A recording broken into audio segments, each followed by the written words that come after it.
Assalamu alaikum. My name is Zulfikar Ali Sheikh, and I'm going to give you an overview about the GRE quant section. So, welcome aboard through these new methods that we are currently getting ourselves familiarized with different times.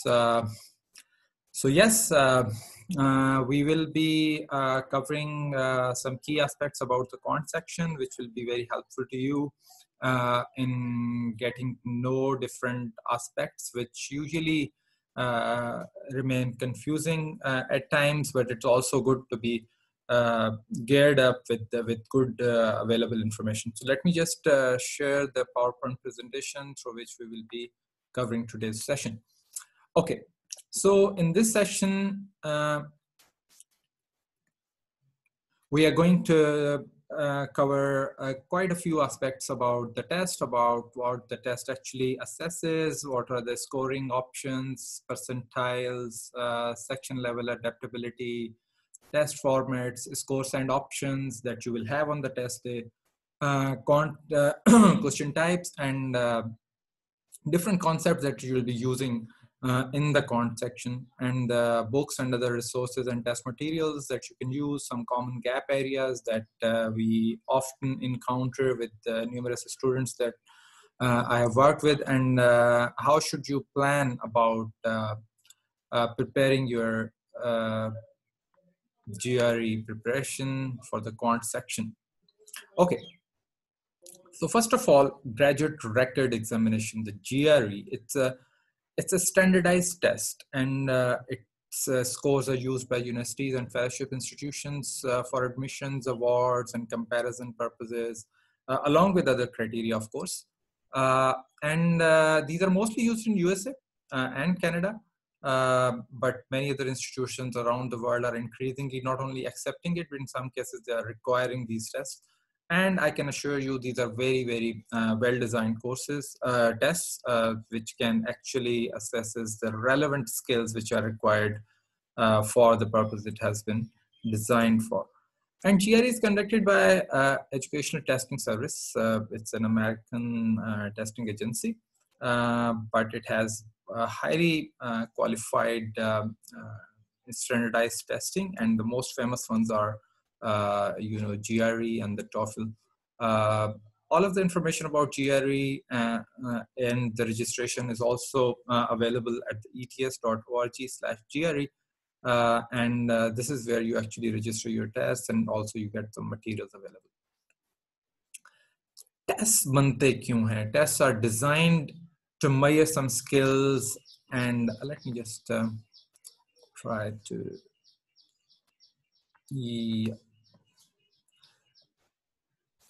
Tests are designed to give you a fair, valid, and reliable assessment of the knowledge and the skills that you want to be tested upon, and you want to give someone assurance. So admission committees use these tests for different purposes, but at the same time, these are the tests, and the scoring of the tests are also used to compare different students and create barriers for entry, or it's a mechanism to control the entry. For example, someone wants to get into Harvard or UC Berkeley, and there are, of course, hundreds and thousands of candidates, but the seats available are very limited. So one of the criteria they use is your test scores. And that being said, at the same time, GRE actually assess karta kya hai? It tests those skills and abilities which are required for graduate level studies. Why is that so? Because aap yahan pe hundreds of students ke ek batch mein ja rahe honge. Professor has to follow certain pace. You have to do some assignments, readings, quick projects, a lot of those things. Can you pace up with the kind of work which is required there? तो आपकी जो वो assessment है कि आपके अंदर relevant skills हैं to process these things, verbal, quantitative, analytical, data processing. Can you do it in the relevant pace? And these are time bound tests, and this is exactly for the reason that you have to do certain assignments and the course coverage in a tight time duration. So are you prepared for that? There's a rigorous program in US universities and all over the world in the grad school universities that you go to, and these tests are there to see if you have that ability. But the important thing is, does the test, whatever GRE or some other test, actually measures what it is meant for? So not all tests are that good enough. आपने बहुत से local tests देखे होंगे, they want to measure some particular aspect of your knowledge or skills, लेकिन वो test properly design नहीं होते या क्या चक्कर होता है, इसमें बहुत से फैक्टर्स रह जाते हैं. टाइम टेस्टिंग नहीं हुई होती उनकी, इसके अलावा आपके जो पैटर्न्स हैं, आपके डिफरेंट बैकग्राउंड से जो लोग आ रहे होते हैं, कि आर दे सिमिलरली प्रिपेयर्ड, उनके लिए रेलेवेंट है नहीं है, all of those factors do count. So important ये चीज है कि टेस्ट वही चीज मेजर कर रहा है जो आप इंटेंड कर रहे हैं. So GRE, I can assure you, is a very, very well-designed course test, which will assess the relevant skills. In the quant section specifically, we are talking about how to understand and process quantitative information, to interpret and analyze such information, and to solve problems and mathematical models to demonstrate overall quantitative reasoning skills. Can you reason with the data? Why is that important? In today's all-encompassing subject areas, you see that mathematical concepts are used. And you have to process those information, and you have to make judgments according to that. You have to visualize some of those. But at the same time, it's not just maths. It's higher level skills which are there to be tested. Can you analyze given information? Can you see how important it is? Can you assemble that with other information? And are you well prepared to do it in a time-bound manner? But at the same time, many aspects of those have to be very, very clear, that the test has been designed and structured in a way that only those skills and not any other aspects of it are tested, which of course also includes how good are you at managing your stress levels. That's also key. So all of those skills are tested using the concepts of mathematics. That is understandable. So you need to understand, and I'm very particular about that part, is that this is not at all a math section. It's a GRE quant section, which measures your quantitative skills. So please stop calling it math section in your understanding about what it is. So it uses math concepts, that's there, but it's testing higher level skills. And it is important to see that these skills may be your ability to reason, think quantitatively, solve problems, and available information. Can you process that information? Can you get hold of other variables that can be driven out of that? And this particular skill is not just useful for maths, it's useful for everyday life, and of course for the academics in particular. And can you use different methods to the same problem? And analyze the sufficiency of the data. Is the data available there? Is sufficient? Do you need more information on all of those parts? So before we further delve into this, know your coach. Me, I'm Zulfikar Sheikh. I'm a undergrad in economics, and then I have gone on to the Fulbright scholarship, and I did my master's in international development from Cornell University. And I'm working in the development sector. I've worked with many INGOs. I've worked with UNICEF, and I am also working with the government sector in the education and youth development areas. And I'm also on and off doing coaching for different academic and non-academic stuff. So back to the GRE. What are the formats and scoring that you need to understand about the test? Good to jump in with that. What is with the scoring? You might have heard already that the minimum score in the GRE is 130 and the maximum is 170. So in that broad spectrum that you have, you're dealing with 130 and 170. So you cannot boast to your parents and siblings that, okay, you went to this test and not without too much of a preparation, and the test is considered really tough, but still you managed 130 out of 170. That's absolute zero. Yeah, that's absolute zero. So why is the 130 a minimum score? We must understand what's going on. So for example, in a test of 0 to 100, many students attempt that. An increase from score 1 to 2 is 1 point increment. that is 100% increment because एक number पे आपने एक और number add किया, so that's 100% increment.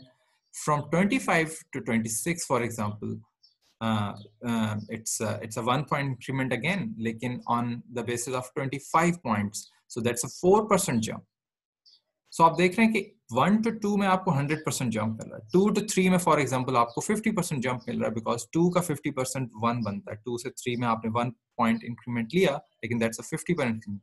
25 से 26 जाते हुए 4% रह जाता है, and more so on from 98 to 99 for example it's 1.02% increase.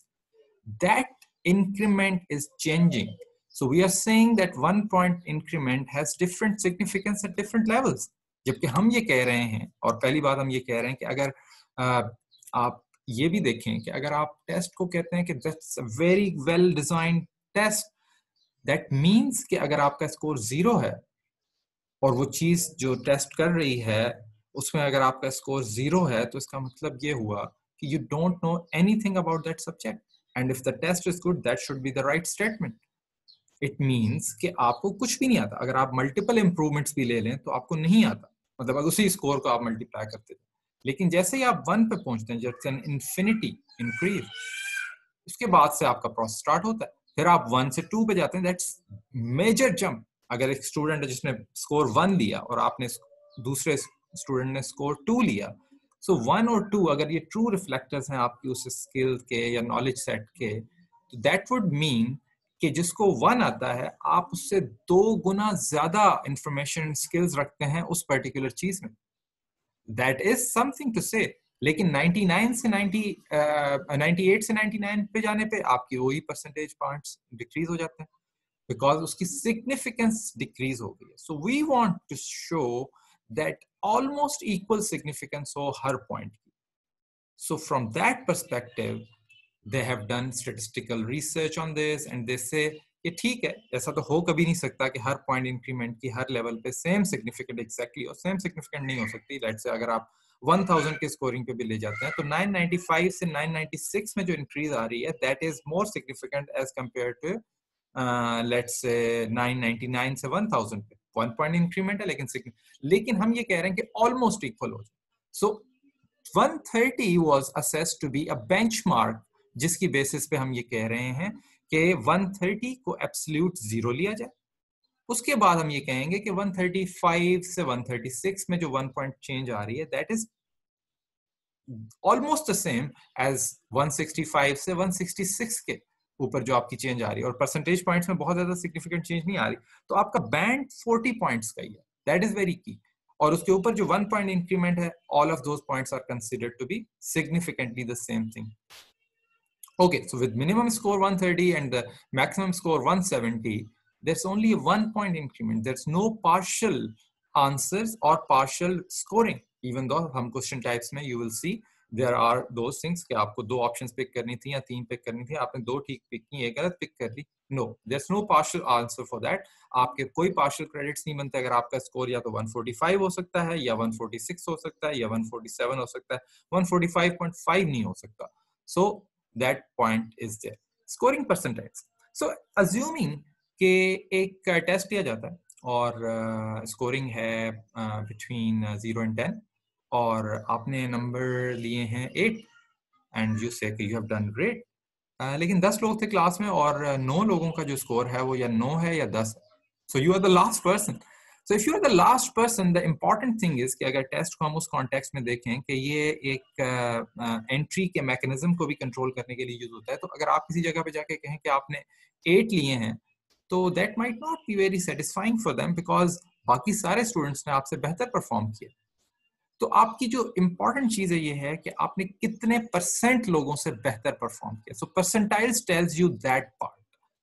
अगर आप 50th परसेंटाइल पे हैं तो इसका मतलब है कि आपने 50% लोगों से बेहतर. सो लेट्स से आपने स्कोर लिया 160 आउट ऑफ 170 और बहुत से और स्टूडेंट्स ने टेस्ट लिया था, हजारों स्टूडेंट्स टेस्ट लेते हैं, तो आप ये कह रहे हैं कि बाकी स्टूडेंट्स के मुकाबले में आप 50% लोगों से बेहतर है. तो चाहे आपका स्कोर 160 है, चाहे आपका स्कोर 150 है, चाहे आपका स्कोर 140, अगर आप 50th परसेंटाइल पे हैं तो इसका मतलब है आप 50% लोगों से बेहतर है. इसका मतलब 50% लोगों का स्कोर आपसे नीचे का score. 97th percentile for example would mean कि आपने 97% लोगों से बेहतर परफॉर्म किया, सो आप टॉप 3% लोगों में फॉल करते हैं। So percentiles are usually taken as more robust measure by the admission committees and the review boards and the fellowship institutions like USCFP, because these are relatively robust mechanisms. But again, test is just one component of it.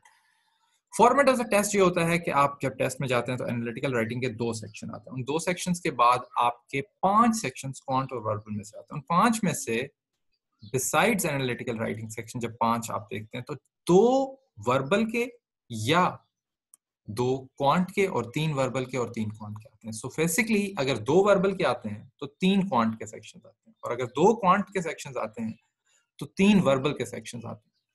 Total 5 बनते हैं, उनमें से एक experimental होता है, and you have no way of knowing कि उसमें experimental कौन सा है। और यही इंपॉर्टेंट चीज है। ये जीआरई के जो क्वेश्चंस हैं ये बहुत ज्यादा रिसर्च के बाद बनते हैं, और आप स्कोरिंग में भी जब मैं आपको बताऊंगा कि किस तरह से रॉ स्कोर्स को स्केलिंग स्कोर्स पे लेके जाया जाता है, तो इंपॉर्टेंट ये चीज होती है कि बाकी स्टूडेंट्स ने कैसा परफॉर्म किया। हो सकता है लैंग्वेज टफ हो सकता है और तरह की चीजें।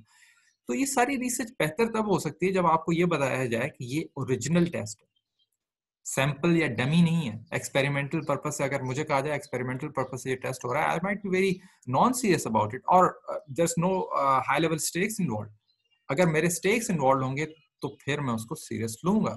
सो आपको ये पता नहीं चलता कि वो जो एक्स्ट्रा सेक्शन आया है, चाहे तो क्वांट का एक सेक्शन एक्स्ट्रा आ जाता है या वर्बल का एक सेक्शन एक्स्ट्रा आता है। अगर पहले क्वांट का है तो अगला वर्बल का आता है, फिर क्वांट का आता है, फिर वर्बल का आता है, फिर क्वांट का आता है। इसका मतलब क्वांट का एक सेक्शन एक्सपेरिमेंटल है, लेकिन लास्ट सेक्शन एक्सपेरिमेंटल है ये आप नहीं बता सकते। हो सकता है पहला एक्सपेरिमेंटल, हो सकता है दूसरा एक्सपेरिमेंटल, हो सकता है तीसरा ही हो।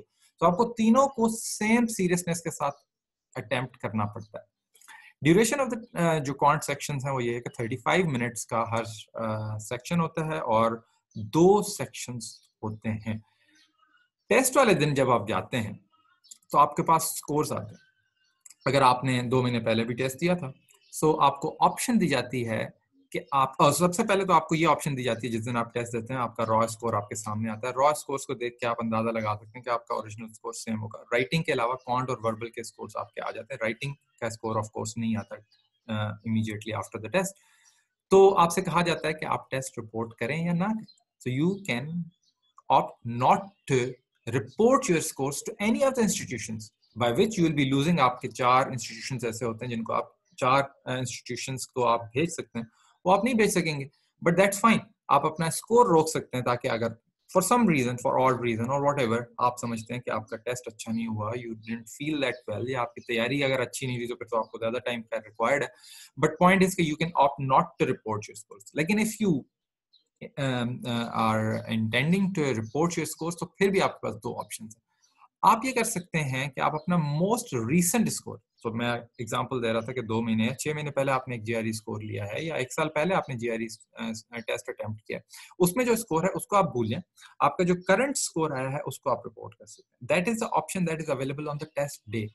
दूसरी ऑप्शन ये अवेलेबल है कि आप पिछला वाला और आज वाला दोनों भेज सकें। ये इसलिए होता है कि अगर आज का टेस्ट आपका बुरा हुआ और पिछली दफा भी आपने ये सोचा था कि यार वो बुरा था, या फॉर वॉट एवर रीजन आपने कहा कि मैं दोबारा अटेम्प्ट करता हूँ, तो आपको ये होगा कि मैं दोनों रिपोर्ट कर सकता हूँ। क्या नहीं हो सकता? वो नहीं हो सकता कि आप पिछला सिर्फ रिपोर्ट करें। ये टेस्ट डे पे आप नहीं कर सकते। टेस्ट डे के बाद आप अलग से एडिशनल पेमेंट करें, 4th ऑप्शन ले लें, और 4th ऑप्शन ये होती है कि आप प्रीवियस में से कोई भी टेस्ट लें। तो आपका मोस्ट रिसेंट भी आप ले सकते हैं और बाकी भी कोई ले सकते हैं।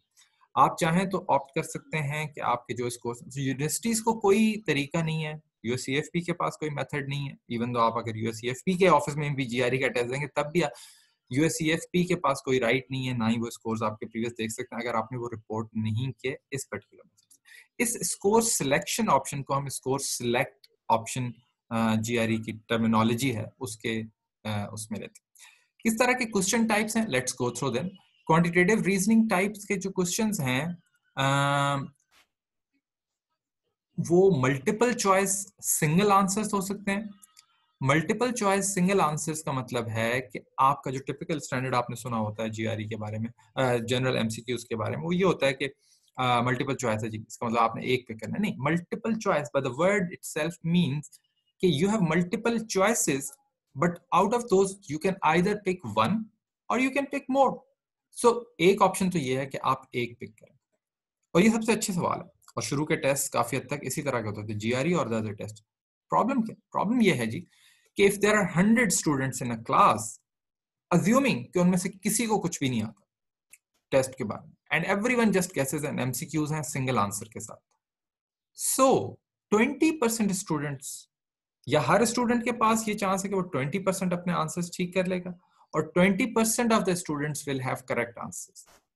Now that's a key thing, आपको कुछ भी नहीं आता और फिर भी आप कर लेते हैं, वर्सेस समवन जिसको टेस्ट के बारे में कंफर्म था कि ऑप्शन बी या सी में से कोई एक ठीक है, ए ठीक नहीं हो सकता, डी और ई भी ठीक नहीं हो सकता। अगर इतना कुछ कर लिया है तो उसको थोड़ा बहुत क्रेडिट मिलना चाहिए था, लेकिन नहीं, डी और ई में, सी और डी में कंफ्यूज होने के बाद वो डी पिक कर लेता है, and answer option let's say was C, और एक बंदे ने गेस किया and that student got it right. So ये वाले एक तरह से बहुत बेहतर चांस है। इस चांस को मिनिमाइज करने के लिए उन्होंने दूसरी ऑप्शन ये रखी है कि मल्टीपल चॉइस, लेकिन you can only select out of the 6 options that they give you, आप मल्टीपल ऑप्शंस पिक कर सकते हैं। सो अगर ऑप्शन ए और डी ठीक हैं और आपने ए सिर्फ पिक किया तो आपको आंसर नहीं मिले, पार्शियल क्रेडिट्स नहीं। So A and D has to be this. तो आप अब ऑप्शंस देखें, लेट्स से अगर कुछ भी किसी को नहीं आता और ए और डी या ई या एफ तक options, A B C D E अलग से पिक हो सकते हैं, 6 ही ऑप्शन। ए के साथ बी पिक किया जा सकता है, ए के साथ सी पिक किया जा सकता है, ए के साथ डी पिक किया, 5 ही ऑप्शन हैं। फिर बी के साथ ए, बी के साथ, मतलब सारी ऑप्शन रिपीट, 4 और ऑप्शन आ जाएंगी, हंड्रेड्स ऑफ दोज ऑप्शन बन जाएंगी। ए बी सी डी सी के हो सकते हैं, B C D E B C के हो सकते हैं, all of those option are correct. So multiple choice, multiple pick में आपको बहुत ज्यादा रेयर चांस है कि आप गैस वर्क पे ठीक कर सकें, और पार्शियल क्रेडिट्स नहीं है। सो आपको जो ऑप्शंस करेक्ट हैं वो और सिर्फ वो ही पिक करनी है। क्वांटिटेटिव कंपैरिजन क्वेश्चंस, 20 क्वेश्चन हैं जी टोटल आपके जीआरई के क्वांट सेक्शन में, एक और दो सेक्शंस के हिसाब से 40 क्वेश्चन आपके टोटल। उन 40 में से तकरीबन 14 से 15 क्वेश्चन आपके क्वांटिटेटिव कंपैरिजन के question. These are very important question. होता क्या है कि आपको दो क्वांटिटीज से पहले एक इन्फॉर्मेशन दी जाती है, वो इन्फॉर्मेशन दोनों क्वांटिटीज पे एप्लीकेबल होती है। एक तरफ क्वांटिटी ए है, इस तरह आप स्क्रीन पे देख सकते हैं, and there is another quantity B. इन दोनों को आपने कंपेयर करना है। अगर आपको लगता है कि क्वांटिटी ए के अंदर जो भी वैल्यू आएगी वो बड़ी है क्वांटिटी बी से, तो आप ऑप्शन ए क्लिक करते हैं, अदरवाइज ऑप्शन बी क्लिक करते हैं अगर बी साइड बड़ी है, और अगर दोनों इक्वल है तो सी पिक करते हैं। What if the information is not sufficient and that you cannot determine for sure कि कौन सी ऑप्शन बड़ी है? किसी जगह पे ऑप्शन ए बड़ी हो सकती है। लेट्स से आप कहते हैं कि x इज ग्रेटर देन 1, और नीचे आप लिखते हैं number of minutes in h hours and 60 divided by h। तो इसके अंदर आपको आप कैलकुलेशंस करनी पड़ेंगी कि h ने तो एक से बड़ा ही होना है। अगर एक से बड़ा होना है तो number of minutes in h hours will be 60 times h, that will be 60 times h। लेकिन दूसरी जगह आप 60 को h से डिवाइड करें, because h is greater than 1, you can be sure कि जो क्वांटिटी b है वो 60 से छोटी ही होती जाएगी। लेकिन अगर h ग्रेटर देन 0 ना होता और ना पता होता कि h क्या है, तो h could have been negative. तो अगर आप 60 को किसी नेगेटिव नंबर से डिवाइड करते तो वो नेगेटिव नंबर आ जाता, that would have been a shorter answer. अगर h 0 हो जाता तो फिर आपके इस तरफ भी 0 मिनट्स हो जाते, उस तरफ भी आपका नहीं, वो इन्फिनिटी आ जाता। सो आपको देखना पड़ता है, 3-4 तरह की चीजों को प्रोसेस करना पड़ता है quantitative compare. Is the information sufficient first of all to be sure to determine कि क्वांटिटी ए ही बड़ी होगी और हर सिनेरियो में बड़ी होगी। दूसरी बात, हो सकता है कि इंफॉर्मेशन सफिशिएंट हो या इस हद तक हो कि आप कंपेयर कर सकते हैं, सिर्फ एग्जैक्ट वैल्यू नहीं ले सकते। फॉर एग्जांपल, एक साइड पे लिखा हुआ x और दूसरी साइड पे लिखा हुआ y, while you cannot be sure कि x जो है उसकी वैल्यू क्या है या y की जो है वो वैल्यू क्या है, लेकिन यू कैन बी श्योर कि x will always be greater than y या y will always be greater than. तो आपकी ये सारी जो स्किल्स हैं इनको टेस्ट किया जा रहा होता है इस particular question type. Then there are numeric entry. Numeric entries questions में आपने जो भी आंसर होता है वो खुद पंच कर, लेट्स से आंसर है 42.5, अब आपने 40.5 पंच किया या 40 किया 39, so there is no way, इसमें कोई गैस वर्क नहीं हो सकता। There is absolutely almost zero probability कि आप ये तुक्के पे आंसर ठीक कर सकें।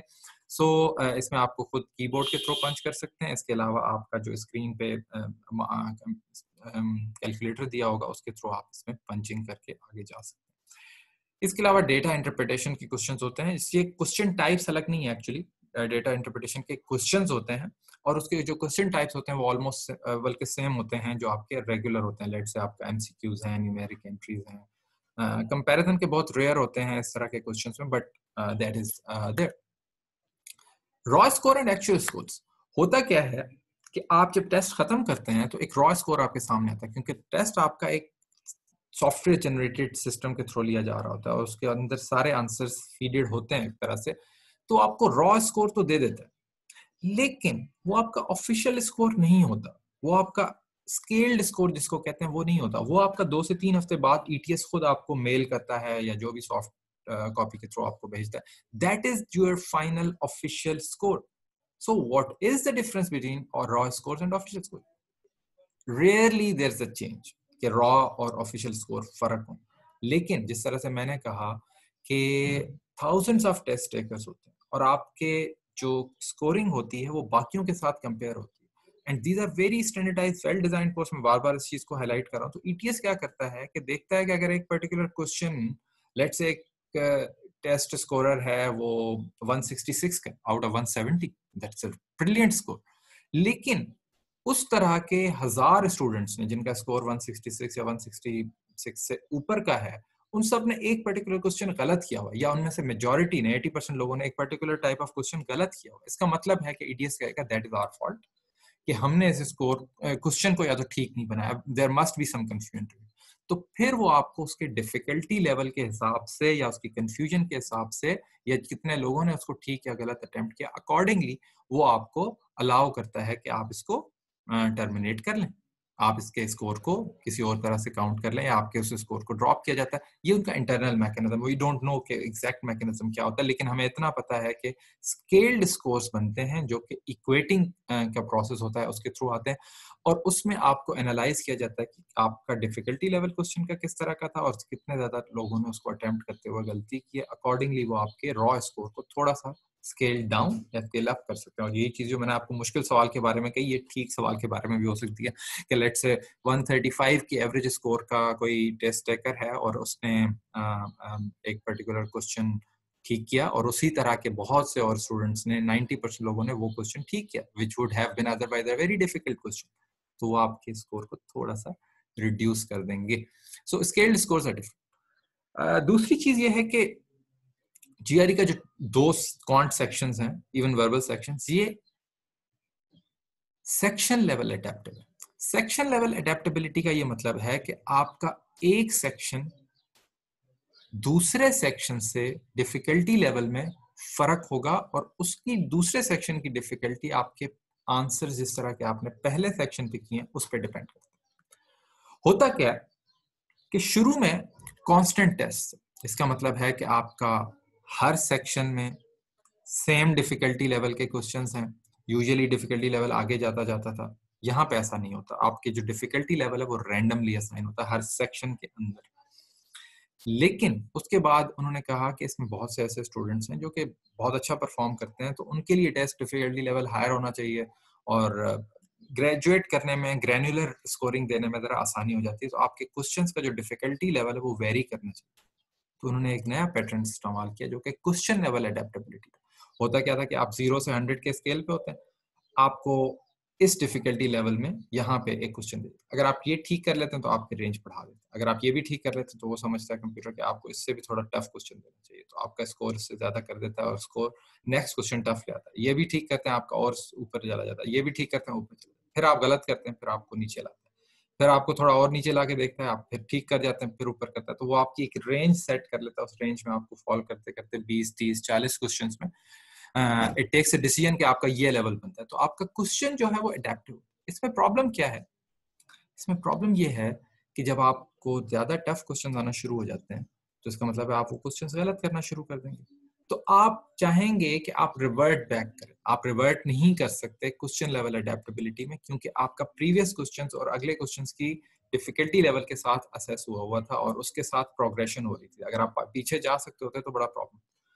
ये प्रॉब्लमेटिक इसलिए है कि ह्यूमन साइकोलॉजी को समझा गया कि भाई जरूरी नहीं है कि आपका उस क्वेश्चन का दिल उसी वक्त कर रहा हो, 10 मिनट बाद कर सकता है, हो सकता है आप उस पर्टिकुलर क्वेश्चन टाइप के बारे में बहुत ज्यादा फिनिकी हो जाते हो, पैनिक कर जाते हो, या आप उसको बाद में अटेम्प्ट करना चाहते हो, या आप कंफ्यूज हैं, आपने 2-3 मिनट्स लगाए और आपने सही तरह नहीं उसको कर सके, या you are unsure about, you want to come back to it with a refreshed mind, तो आपको क्वेश्चन पे वापस जाने की ऑप्शन होनी चाहिए। तो इन सारे फैक्टर्स को कंसीडर करते हुए और पहले वाले जो एक्सपीरियंसेस थे उसको भी देखते हुए उन्होंने कहा कि अच्छा आप सेक्शन लेवल अडेप्टेबिलिटी करते तो आपका एक सेक्शन में डिफिकल्टी लेवल एक आता है और अगले सेक्शन का डिफिकल्टी लेवल फर्क होता है. Level of difficulty with in a section is random. So question 1 on question 19 और question 18 के difficulty level randomly assign होता है एक particular section. लेकिन जब section complete हो जाता है तो अगला section जो है उसका difficulty level आपके पहले से perform होता है. ये important इसलिए है. अब यहाँ पे प्रॉब्लम, लेट्स से मैं बहुत से क्वेश्चंस गलत कर लेता हूँ सेक्शन 1 में, तो मेरा अगला सेक्शन आसान आ जाएगा, तो उसमें तो मैं बहुत अच्छा परफॉर्म करूंगा. आपने ऑन द अदर हैंड पहले सेक्शन को बहुत अच्छा अटेम्प्ट किया, इसकी वजह से आपका अगला सेक्शन डिफिकल्ट आ गया और आपके उसमें कम आंसर्स ठीक आना शुरू हो गए. तो हो सकता है कि आपका स्कोर और मेरा जो टोटल अटेम्प्टेड आंसर्स हैं वो दोनों के बराबर ठीक आ रहे हैं. उसकी वजह यह है कि मेरा अगला सेक्शन आसान है. That's a problem. Of course there is a problem, लेकिन उसका ये है कि जो सेकंड सेक्शन अगर तो डिफिकल्ट आया तो उनमें हर क्वेश्चन की जो वेटेज है वो फर्क. तो जिसको डिफिकल्ट सेक्शन आएगा उसके हर क्वेश्चन की जो वेटेज है स्कोरिंग में कि उसने ठीक किया या गलत किया उसकी ज्यादा होता है. अगर गलत किया, by the way there is no negative marking, तो अगर आपने ठीक किया तो आपको ज्यादा इंक्रीमेंट मिलता है. अगर आपके पास इजी सेक्शन आया था तो आपने ठीक क्वेश्चन अगर अटेम्प्ट किया तो आपको बहुत ज्यादा इंक्रीज नहीं मिलती. सो सेक्शन लेवल अडेप्टेबिलिटी से आपकी स्कोरिंग पे ये फर्क नहीं पड़ता कि आप पहले सेक्शन को गलत अटेम्प्ट करें. You must attempt both the sections very seriously. और साइंटिफिकली मैं आपको बताता हूँ होता क्या है कि आप जब टेस्ट में बैठने जाते हैं 130 और 170 आपका बैंड होता है. अब उसमें उन 40 क्वेश्चंस में आपको स्कोर देना होता है. कहीं पे आपकी लक हो सकती है, कहीं पे आपका बैड लक हो सकती है, कहीं पे आपने कैलकुलेशंस में टाइम लगा लिया, कोई और इश्यू आ गया. बेहतर ये होगा कि मैं पहले सेक्शन में अंदाजा लगा लूं कि आपका क्या रेंज मिलती है. तो मैं पहले सेक्शन के बाद कम से कम इस कंक्लूजन पे हो सकता है पहुंच जाऊं कि आप 130 से ऊपर, 140 से भी ऊपर हैं, आप 145 से ऊपर के लगते हैं, लेकिन आप 165 से ऊपर नहीं लगते. सो मैं आपको 145 और 160 या 165 के दरमियान लॉक कर लूंगा. अब मेरा सेकंड सेक्शन आपके उस नैरोड रेंज ऑफ स्कोरिंग को ज्यादा डिटरमिन करने के लिए हेल्प करेगा, मुझे ज्यादा शार्प मुझे एनालिसिस प्रोवाइड करेगा. तो ये फायदा होता है सेक्शन लेवल अडेप्टेबिलिटी का. Test design and features. Preview and review कर सकते हैं. किसी भी क्वेश्चन पे आप उसको मार्क कर दें कि जी मैं इस क्वेश्चन पे वापस आना चाहता हूँ. आप कोई उसका आंसर लेके जाएं या बगैर आंसर दिए वो आगे जाना चाहिए, अप टू यू. और जब आप मार्क का करके निकलते हैं तो उसके बाद जब रिव्यू ऑप्शन में आते हैं कि किस क्वेश्चन को आप अटेम्प्ट कर चुके हैं और किसको नहीं कर चुके, वो सारे लिस्ट आपके सामने आ जाती है. और जहाँ पे मार्क हुआ होता है वहां पे आप देख सकते हैं कि ये क्वेश्चन मार्क हुआ है, इसका मतलब है you have to go back.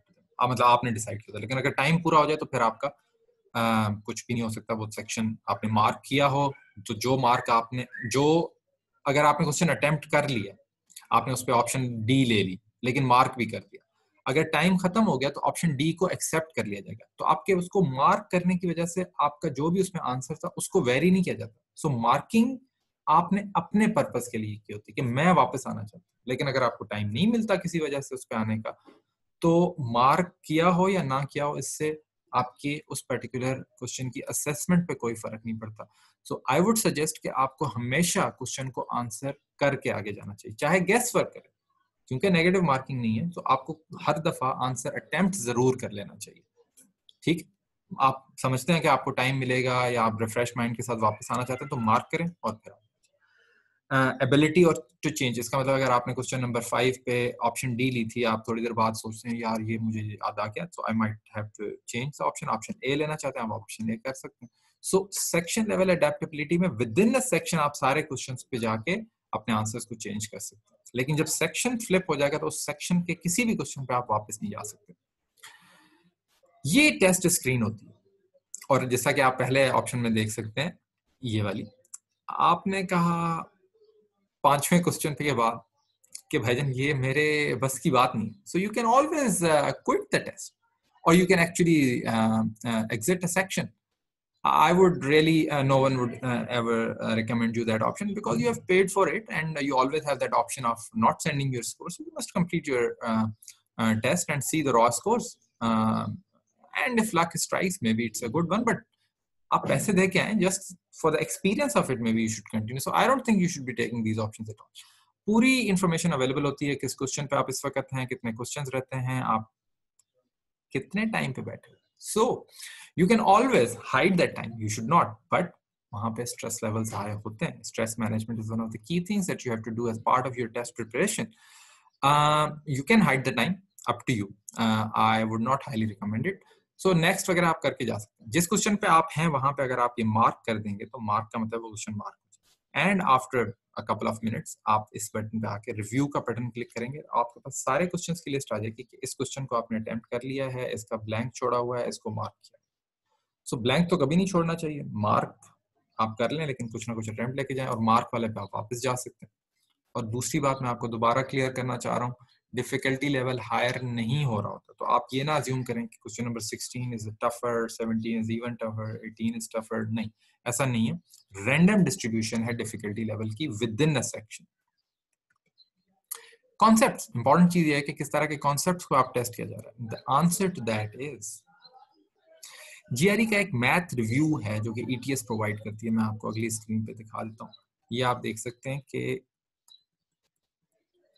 ये वेबसाइट है ets.org/all the link. आप मैथ रिव्यू गूगल पे लिखेंगे तो आपके पास ये सारी आ जाएगी. ये सारे कंटेंट्स हैं, तकरीबन 200 पेजेस का ये डॉक्यूमेंट है. इसमें सारे कॉन्सेप्ट जो टेस्ट होते हैं जीआरई के उसके बारे में बताया गया और उनको सिखाया भी गया. Although the sample questions taken for that are not GRE difficulty level, सिर्फ कॉन्सेप्ट एक्सप्लेन करेंगे. And this is 100% domain of all the contents that you will be covering in the quant section. So yes, you have to know these concepts. इसमें कोई शक नहीं है. और किस तरह के ब्रॉडली टॉपिक्स हैं? Arithmetic, algebra, geometry, data interpretation. जो वर्ड प्रॉब्लम्स हैं या इस तरह के और प्रॉब्लम देखिए वो कॉन्सेप्ट्स यूज कर रहे होते हैं. इन्हीं के अराउंड ये जो कॉन्सेप्ट्स आपके यूज हो रहे हैं उसको कैसे आपने कन्वर्ट करना है, दैट डिपेंड्स. ज्योमेट्री में फॉर एग्जांपल आपको ये आना चाहिए कि किस तरह की ट्रायंगल्स होती हैं, क्या शेप्स होती हैं, किस तरह के फॉर्मूलाज होते हैं, एंगल मेजरमेंट्स क्या होती हैं, बाकी उनके साथ रिलेशनशिप्स किस तरह के होते हैं, इंट्यूटिव कॉन्सेप्ट्स किस तरह के होते हैं. ये चीजें आपको आनी चाहिए. ऐसा नहीं है कि क्वांटिटेटिव स्किल्स आपने कहा था मैथ स्किल्स नहीं, मैथ स्किल्स नहीं है. बेसिक मैथ स्किल्स जरूर है पहले तो. दूसरा, जिन चीजों को यूज करके आपके हायर लेवल स्किल्स. इसकी एग्जांपल मैं ऐसे देता हूं कि आपको डिबेटिंग कंपटीशन पे बुलाया जाता है और आप कहते हैं कि जी सिर्फ एक है कि आपको चाइनीज में डिबेट करनी.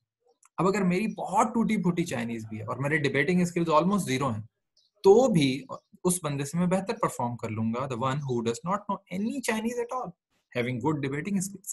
So math concepts are just being used as tools to assess your higher level skills and also of course some basic math skills too. For example, laws of exponents. अगर ये आप वहां पे solve कर सकते हैं, for example आप वहां पे खुद से टेस्ट में बैठे हुए इस चीज को x power a x power b is equal to x की पावर a plus b होता है, कर सकते हैं. लेकिन वो जो 2-4 मिनट आपने जाया करने हैं उस चीज वो आपको नहीं करने चाहिए. You should have all that thing covered. It's important कि आप क्या कॉन्सेप्ट्स आपको आते हैं उनको अप्लाई कैसे करना है, उसकी फर्दर एप्लीकेशंस को, नॉलेज को कैसे यूज करना है. ज्योमेट्री में फॉर एग्जांपल किस तरह की ट्रायंगल्स हैं, 60 30 90 ट्रायंगल्स क्या होती हैं, 1 के ऑपोजिट जो है 2 की लेंथ बनती है. अगर 60 30 90 ट्रायंगल्स हैं, 45 45 एंड 90 के ट्रायंगल्स का किस तरह होता है, आइसोसेलेस का क्या. अगर ये सारे कॉन्सेप्ट्स आपको आते हैं तो आप ज्यादा जल्दी कैलकुलेशंस कर सकते हैं. और टाइम स्ट्रेस्ड एनवायरनमेंट में आपको बहुत ज्यादा ये चीज हेल्प करती है कि आप देख सकें कि कितना क्विकली आप क्वेश्चन की लैंग्वेज पे उसको आंसर करने में लगाते हैं रादर देन इस तरह के कॉन्सेप्ट्स को रिकॉल करने. So practice definitely is the key. For example एक क्वेश्चन है कि 33 माइल्स पर गैलन एक गाड़ी चलती है. So that's the question. Important ये है कि 33 माइल्स चलती है पर gallon. With that you can see कि 10 gallons are required for 330 miles, and with the cost of 10 gallons given $2.95, you can see almost अगर 2.95 को आपको 2.95 नहीं लेना चाहिए. ये कुछ tips and tricks and strategies होती हैं. 2.95 is almost 3. It's slightly less than 3. ये फैक्टर भी माइंड में रखना जरूरी है, लेकिन इसको आप 3 करें और फिर आप ये कहें कि it will cost you a little less than $30 to cover that trip, right? अब आपसे पूछा गया 350 के बारे में, which is slightly higher on the 330 side. तो फिर आप ये कहेंगे कि आपको इसी 350 डिस्टेंस को कवर करने के लिए अराउंड $30 ही चाहिए. तो आप इनमें से ऑप्शन पिक करें. ये देखें, आप से कहा जा रहा है कि आप मॉर्गेज पेमेंट्स में कुछ अमाउंट्स सेविंग्स कह लें या टोटल इनकम में से देते हैं। अगर केट ने 13,000 समथिंग अमाउंट स्पेंड किया मॉर्गेज पे, मैंने इसको सेविंग्स के पॉइंट ऑफ व्यू से आगे फिर ले लिया था। मॉर्गेज को आप सेविंग्स के तौर पे भी ले सकते हैं फिलहाल, ऑल्दो वेरी डिफरेंट थिंग्स, लेकिन मेरी आगे की कैलकुलेशन में वर्ड सेविंग्स आ रहा है मॉर्गेज की जगह। तो आप ये बताएं कि उसकी इनकम किस ब्रैकेट में हो सकती है। तो आप ये कहेंगे कि 1/4 ऑफ अगर इनकम इतना बनता है जो कि 13,470 है, तो आपकी टोटल इनकम ये है पूरे 4 पोर्शंस। जबकि 1/3 का मतलब ये है कि आपकी इनकम उतनी ही हो तो फिर 1/3 बहुत बड़ा कंपोनेंट बनेगा, वर्सेस अगर आप 1/4 ऑफ द सेम इनकम लें और आप ये कहते हैं कि उसी मॉर्गेज अमाउंट को अगर मेरी सैलरी 1/3 भी होती तो भी मुझे वही अमाउंट पे करनी पड़ती, तो आपको अपनी इनकम को रिड्यूस करना पड़ेगा। कि देखें आपकी अब इनकम ये बनेगी अगर आप सेम मॉर्गेजेस रखना चाहते हैं। इस केस में सेम है, इस केस में फर्क है क्योंकि आपने इनकम को सेम रखा है और मॉर्गेज पेमेंट 1/3 जो है वो बड़ा अमाउंट बनेगी और 1/4 छोटा अमाउंट बनेगी। So in this case mortgage payment जिसको मैंने गलती से सेविंग्स लिखा हुआ है, आपकी टोटल इनकम बनती है 53,880 और अगर आप 1/3 ऑफ द इनकम जो कि 1340 बनती है वो दे रहे होते तो आपकी इनकम बनती 40,410। तो कौन सी ऑप्शन आप पिक करेंगे? आप देखें 40,410 से ऊपर की कोई भी इनकम और 53,880 से नीचे की कोई भी इनकम अगर आपकी होगी तो your mortgage payments will be between 1/3 and 1/4 of your entire income which is equivalent to 13,400। तो इसमें आप देखें कि आप ऑप्शन ए को छोड़ के बाकी सारी ऑप्शंस कवर कर रहे हैं, इवन द लास्ट वन 53,880 तक आपकी इनकम हो सकती है और यहाँ पे जो लास्ट ऑप्शन है वो है 53,808। So this is included. So जब तक ये चारों ऑप्शंस आप करेक्टली टिक नहीं करेंगे आपको कोई पार्शियल क्रेडिट नहीं मिलेगा। डेटा एनालिसिस क्वेश्चन इस तरह से होते हैं कि कुछ टेबल्स होती हैं, डेटा होता है, उसके अराउंड क्वेश्चंस होते हैं और आपके क्वेश्चन टाइप्स उसी तरह के होते हैं। इसको you can have a look at it. आपके पास अवेलेबल ऑप्शंस क्या हैं टेस्ट को प्रिपेयर करने के लिए? आई हाईली रिकमेंड बैरन्स की बुक। देखिए सबसे इंपॉर्टेंट बात यह है कि टेस्ट मटेरियल्स हैं, सैंपल क्वेश्चंस हैं, फुल फ्लेज टेस्ट हैं, प्रैक्टिस बिट्स आपको जो इंटरनेट पे मिलते हैं वो हैं, गाइड बुक्स हैं, ये सारी resource materials. I would highly recommend to use a book, handy book हो जिसको आप हाईलाइट कर सकें, देख सकें, प्रोग्रेशन देख सकें, अपने कॉन्सेप्ट्स को प्रॉपर्ली पढ़ सकें। इसके अलावा ईटीएस की ऑफिशियल गाइड्स अवेलेबल हैं, ऑनलाइन भी कुछ मटेरियल्स और भी अवेलेबल हैं, लेकिन आपको पता नहीं चलता कि विच मटेरियल्स आर बेटर। अक्सर मटेरियल जो इंटरनेट पे अवेलेबल है वो फॉल्टी। एक तो ईटीएस बहुत केयरफुली डिजाइन करता है इस तरह के क्वेश्चंस को, तो हर कोई एक तो बना नहीं सकता। सेकेंडली ये है कि उस ट्रैफिक को इनवाइट करने के लिए बहुत से इंटरनेट साइट्स जो हैं वो बहुत डिफिकल्टी लेवल हायर कर देती हैं, कॉम्प्लिकेटेड क्वेश्चंस बना देती हैं। नए यूजर्स को लगता है कि यार ये मुझे वाकई नहीं आता, ये बड़ी अच्छी वेबसाइट। ऐसा नहीं होता। आपको अपने आप को फैमिलियराइज करना चाहिए विद स्टैंडर्ड रिसोर्सेज। तो आपके पास मैनहट्टन की बुक्स हो सकती हैं, प्रिंसटन रिव्यू की हो सकती हैं। होता क्या है कि इसमें जब आपके पास ऑप्शंस आंसर्स के होते हैं, फॉर एग्जांपल आपने टेस्ट अटेम्प्ट किया, कुछ क्वेश्चंस गलत हुए, आप उसमें आंसर्स देखते हैं, you must see what particular explanation of those answers is most suited to you. That is where the importance of relevant book comes, and I have found Barron's GRE to be most effective, most relevant, and the explanations very very clear, and before explanation सारे concepts को काफी हद तक clarity से step by step cover किया हुआ है। सो I recommend that. इसके अलावा अवेलेबल ऑनलाइन ऑप्शंस जो हैं उसमें से मगूश है, इसके अलावा प्रेप स्कॉलर हैं, एक दो और इस तरह की हैं जो कि ऑथेंटिकेटेड हैं, बाकियों के बारे में आपको इसके अलावा कुछ प्रिंटेड मटेरियल वगैरह भी होते हैं। तो आई वुड सजेस्ट कि आप बैरेंस की जीआरई लें और साथ में दूसरी जो भी ऑप्शंस हैं pick whatever is the best, but be specific about whatever you pick. आप एक लें पहले या दो लें, उसको फॉलो थ्रू करें, मल्टीपल रिसोर्सेज में थोड़े थोड़े थोड़े ना करें, फॉलो थ्रू करें, अपने आप को प्रोग्रेशन दें, एक प्लान बनाएं, उसके हिसाब से चलें। जो कॉन्सेप्ट्स आपके वीक हैं इस पर हम थोड़ी सी बात मजीद कर लेंगे। और ऑनलाइन मटेरियल्स को आप जरूर ठीक है यूज करें, लेकिन आप देखें कि वो मटेरियल्स अगर आप फ्री बैठे हुए फिर तो कोई भी प्रैक्टिस आपको अच्छी हेल्प करेगी, लेकिन अगर आप डेडिकेटेड एफर्ट के लिए बैठे हैं, you must go through some relevant materials जो कि यूजफुल हो, जो कि रेलेवेंट हों, जो कि अप्रोप्रिएट हों जीआरई के अपने डिफिकल्टी लेवल से, रेलेवेंस के हिसाब से। ये आपको आस्ता आस्ता खुद भी आइडिया होगा तो केयरफुल रहना पड़ेगा इसमें आपको, लेकिन यह है कि प्रिपरेशन के लिए आपको प्रैक्टिस जितनी मिलती है आप ज़रूर करें।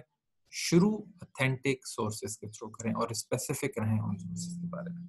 क्या अच्छा स्कोर है, ये बड़ा क्वेश्चन आता है, although it's not exactly the domain of this particular orientation, but I will briefly say that there is no good score as such.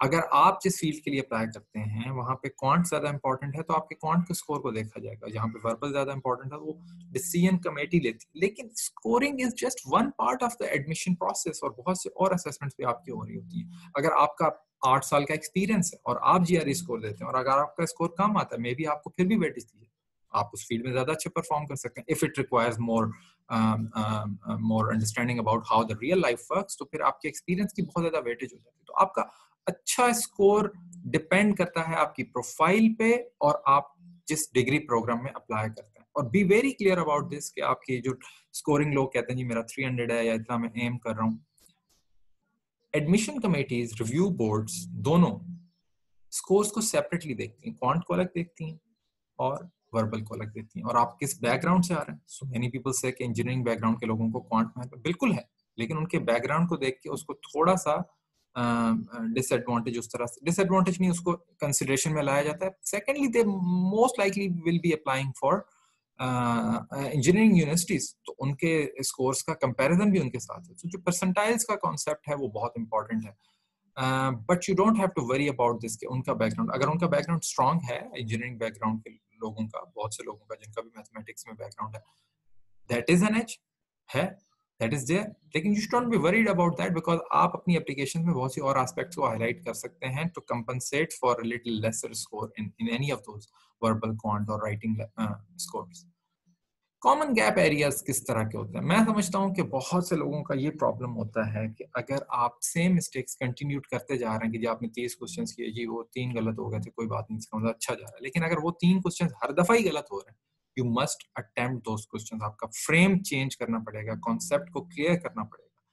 Secondly ये है कि जब आप कोई गलती वगैरह करें, प्रैक्टिस सबसे पहले तो बहुत ज्यादा इंपॉर्टेंट है कि आप बहुत ज्यादा प्रैक्टिस करें और स्मार्ट प्रैक्टिस करें। इसका मतलब है कि रेलेवेंट मटेरियल्स हों, टाइमली प्रैक्टिस करें, रेलेवेंट एनवायरनमेंट में रहें, बहुत सी और चीजें। इसका ये मतलब नहीं है कम प्रैक्टिस करें हम, जिस तरह से लॉकडाउन स्मार्ट करने का ये मतलब हो सकता है, लेकिन यहाँ पे प्रैक्टिस स्मार्ट करने का मतलब है कि आप जिन एरियाज में वीक हैं उनको देखें, relevant books, relevant materials, time, consistency, ये सारी फैक्टर्स हैं जिसको बहुत इंपॉर्टेंट है प्रैक्टिस करना। Familiarize yourself with the concepts and the questions that you are you know about। आपको टेस्ट के बारे में सारी फेमिलियरिटी होनी चाहिए ताकि आपका वो स्ट्रेस कम से कम हो जाए, क्या हो सकता है क्या नहीं हो सकता। Track your wrong answers more seriously and even so more seriously when आप, मैं इस तरह से गाइड करता हूँ अपने स्टूडेंट्स को कि आप अगर प्रैक्टिस कर रहे हैं ए से ई तक के options, you are confused about option B and C, I would suggest कि बी के बारे में आप जितने कॉन्फिडेंट हैं, लेट्स से 60%, तो उस पर 60% लिख के आगे करें और सी को आप 40%।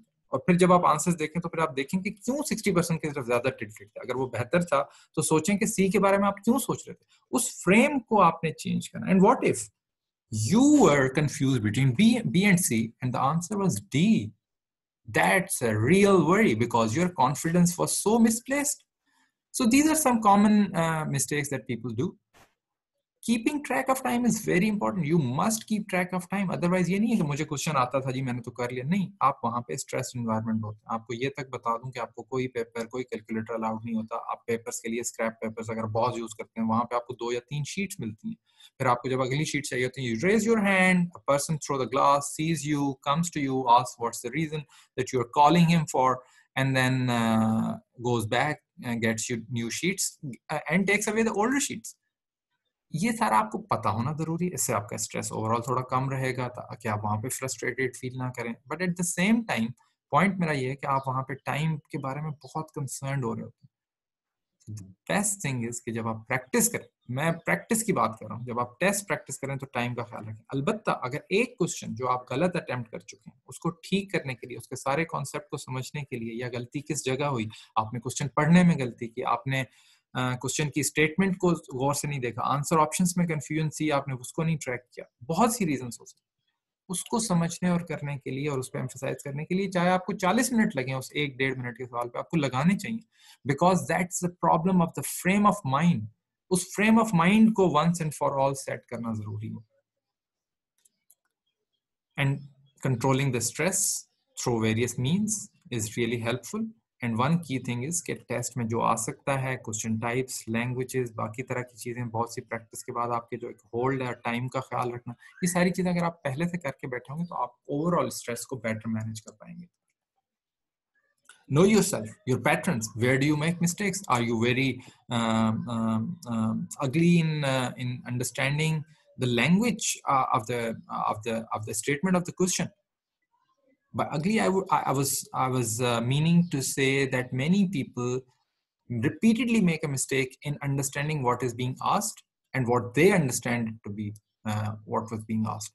So if you are not very careful about those things, या आंसर ऑप्शंस आपने नहीं देखी, आप आंसर ऑप्शंस देख के दूसरे ट्रैक पे चले गए जबकि क्वेश्चन कहीं और पूछ रहा था, बाय द वे ये बेहतर होता है कि आप खुद से पहले क्वेश्चन अटेम्प्ट करें और फिर आंसर ऑप्शंस की तरफ जंप इन करें।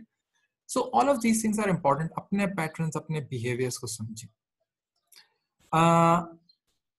When giving sample tests, आप relevant environment, serious environment करें। आप डिस्टर्बेंस ना हो रही हो, 5 मिनट अभी अटेंड किया, ओ किसी ने बुला लिया, फिर चले गए, फिर वापस आए, फिर बैठे 10 मिनट किया, नहीं। आप सिमुलेट कर रहे हैं, पूरी तरह सिमुलेट करें। टाइम का ख्याल रखें, एनवायरनमेंट का ख्याल रखें, डिस्ट्रैक्शन ना हो रही हो, अपने आप को लीवे टाइम ना दें, मैं थोड़ा सा कैलकुलेटर रिकमेंड कर लूँ, थोड़ा सा ये फार्मूला देख लूँ, ऐसा नहीं है। आपने 100% उसको फॉलो करना है। इसकी वजह से आपका कॉन्फिडेंस लेवल बेहतर होगा कि जिस स्कोर को आप सैंपल्स में कर पा रहे हैं, is it same. And then plan your preparation well. For example, make a goal, complete करें प्रैक्टिस टेस्ट को, वहां पे जहां पे प्रॉब्लम्स आ रहे हैं उनको ज्यादा टाइम्स दें, डिफरेंट मटेरियल्स करें, और ये सारा मुझे डॉक्टर गूगल ने बताया।